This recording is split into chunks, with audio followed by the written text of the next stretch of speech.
2월 27일 금요일 매일 묵상을 시작하도록 하겠습니다. 오늘의 본문 말씀은 요한복음 8장 42절에서 59절까지의 말씀입니다. 오늘 본문은 매일 성경 토요일 본문입니다. 오늘 본문은 어제 본문과 당연히 연속적인 분위기를 연출하고 있는데요. 어제 본문에서 예수님을 믿은 유대인들과의 논쟁 속에 누가 진정한 아브라함의 자손인가를 밝히고 있는 중에 그들이 진정한 아브라함의 자손이라고 할 수 없다라는 것으로 흘러갔습니다. 왜냐하면 분명 그들이 혈통적으로는 아브라함의 자손이 맞지만 진정으로 아브라함의 자손이 맞으려면 아브라함이 행한 일을 해야 하는데 그런 것에 실패하고 있는 예수님을 믿은 유대인들에 대해서 예수님이 지적하는 장면을 볼 수가 있는 것이죠. 그렇다면 오늘 본문은 그들을 누구라고 규정할 수 있는가에 대한 좀 더 확실한 대답을 하는 것으로 보이는데 42절에는 만약 유대인들이 하나님을 아버지로 섬기는 하나님의 선택된 하나님의 백성이 맞다면 아버지 하나님께서 보내신 예수님을 사랑할 수밖에 없다는 사실을 이야기하고 있어요. 이런 이야기를 통해 예수님이 이야기하고 있는 것은 정반대로 보시면 될 듯한데요. 예수님을 사랑하는 모습을 볼 수 없고 오히려 예수님을 죽이려고 시도하는 모습만 보인다는 것은 그들이 하나님을 아버지로 섬기는 하나님의 자녀로서 하나님의 백성이 아니란 사실을 말하고 있는 것으로 보입니다. 그러므로 그들의 정체성을 아주 무섭게 규정하게 되는데요. 44절에는 너희 아비가 마귀라고 이야기하는 장면은 너희라는 정체는 바로 아비를 마귀로 둔 자녀라는 사실을 이야기하고 있고 따라서 마귀는 거짓말쟁이이고 거짓의 아비이기 때문에 당연히 진리와는 대척점에 있는 존재라는 사실을 알 수가 있는 것이겠죠. 여기에서 진리는 당연히 예수님이고 예수님의 아버지는 하나님이라면 하나님과 대척점에 있는 마귀를 이야기하고 그 자녀로서 지금 유대인들을 보고 있다는 사실을 이야기하고 있죠. 그리고 정확하게 이들이 속할 수 있는 영역을 이야기하는데요.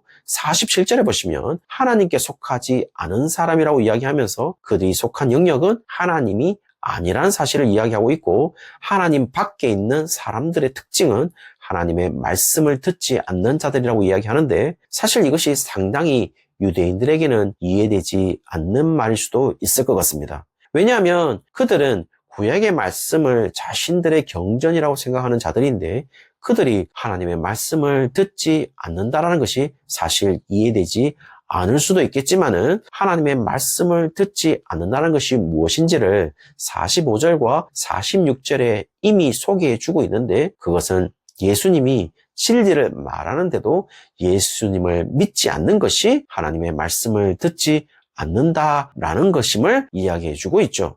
따라서 계속해서 이야기하는 것이지만 구약의 말씀을 통하여 특별히 모세 오경 가운데 율법을 지킬 것을 선포되었을 때 진정으로 율법을 지키는 것이 율법 조항 하나하나를 지키는 것을 의미하는 것이 아니라 바로 모세가 기록한 모세 오경이 예수님을 이야기하는 것이라면 예수님을 믿는 것이 율법을 지키는 것임을 이야기하는 것이라고 요한복음 5장 46절과 47절에 보시면 모세를 믿었더라면 또 나를 믿었으리니 이는 그가 내게 대하여 기록하였습니다. 그러나 그의 글도 믿지 아니하거든 어찌 내 말을 믿겠느냐 하시니라 라는 구절을 해석하면서 2월 15일 주일 설교를 통하여 말씀드린 적이 있어요. 그렇다면 그들이 구약 말씀을 하나님의 말씀으로 자신들의 경전으로 진정으로 믿고 받아들이고 하나님의 말씀으로 듣는다라는 것은 그 하나님의 말씀의 중심인 예수님을 믿는 것임을 이야기하고 있고 그들이 지금 예수님을 믿지 않는다면 그들은 하나님의 말씀으로 구약의 말씀을 경전으로 받아들이지도 하나님의 말씀으로도 전혀 받아들이지 않는 하나님께 속한 자가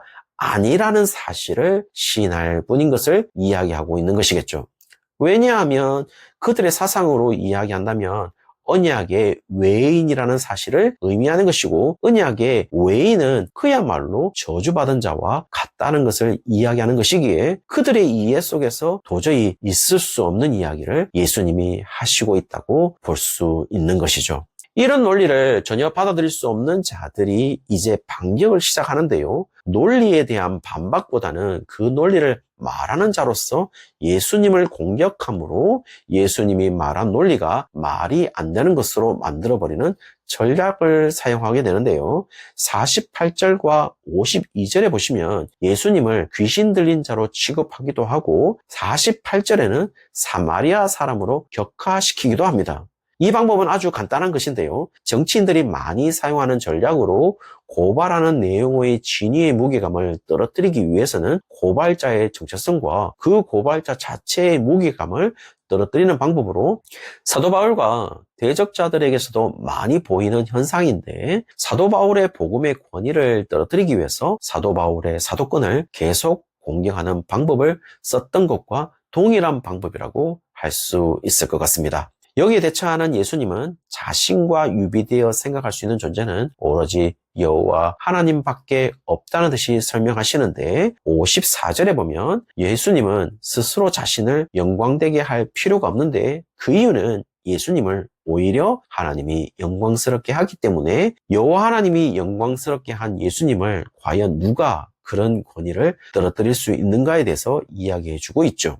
예수님의 의도는 만약 예수님 자신의 영광을 떨어뜨리려면 여호와 하나님보다 더 위대한 존재만이 할 수 있는 것인데 지금 논쟁하고 있는 유대인들에게 있어서 더 위대한 존재가 있을 수 없기 때문에 예수님이 가지고 있는 영광을 떨어뜨릴 수 없다라는 것을 이야기하고 있는 것으로 보여요.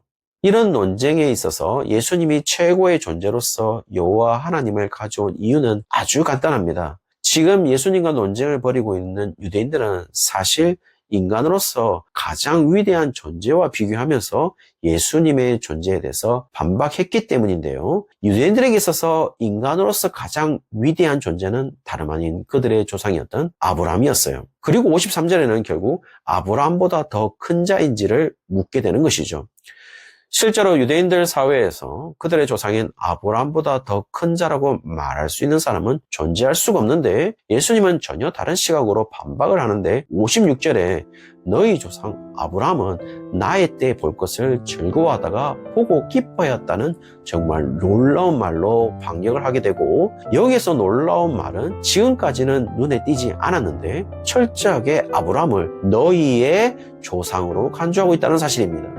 이것은 좀 더 정확하게 예수님은 아브라함과의 관계를 조상과 자손으로서 설명하고 있는 것이 아니라 오히려 예수님과 예수님을 바라보고 예수님을 믿은 한 명의 그리스도인으로 설명하는 듯 이야기하면서 전혀 다른 시각으로 아브라함을 보고 있음을 알 수가 있는 것이죠. 왜냐하면 분명히 58절에 보시면은 아브라함이 나기 전부터 예수님은 존재하고 있었다라고 이야기하기 때문에 아브라함 역시 구약에 속한 사람이라면 구약의 모든 말씀이 모두 예수님을 기록하고 있는 것이라면 지금 예수님이 보는 아브라함은 예수님을 증거한 앞선 한 사람에 불과한 것으로 여기는 듯 보입니다. 그래서 예수님을 증거한 가장 최근에 앞선 한 사람은 세례 요한으로 요한복음서의 저자는 보는 것 같아요.